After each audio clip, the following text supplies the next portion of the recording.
À présent, maintenant que le groupe d'annonces et la campagne sont créés, on va procéder maintenant à la création de la première annonce. Donc ce que vous allez faire, vous allez cliquer sur Nouvelle annonce.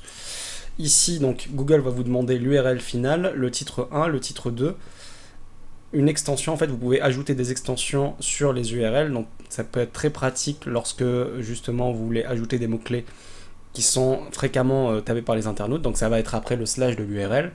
Et enfin, la description.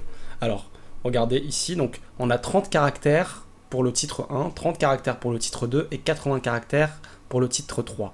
Chaque et 15 caractères pour chemin 1 et chemin 2. Vous avez la possibilité de mettre 2 slash après l'URL finale. Sachez une chose, c'est que donc les 80 caractères, les 30 et 15 ici, c'est espace compris. Ok? Donc là, on y va. Première chose à faire, l'URL finale. Donc ça va être l'URL de notre site. Donc déjà, j'ai déjà préparé des annonces. Alors, on va reprendre notre URL finale. Donc, c'est pas du HTTPS, c'est normal. Il va nous mettre un signe attention. Donc, utilisez le protocole HTTPS dans la mesure du possible. Google préfère justement les sites sécurisés avec une extension HTTPS.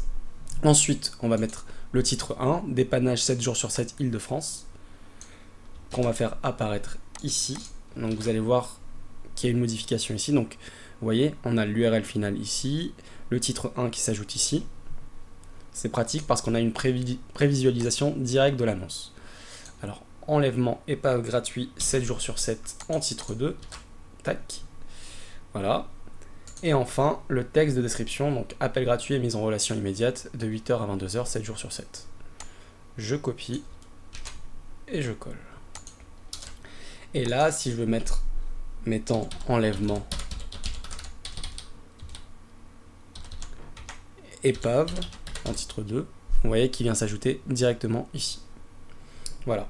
Lorsque c'est fait, vous cliquez sur OK et on enregistre et on continue.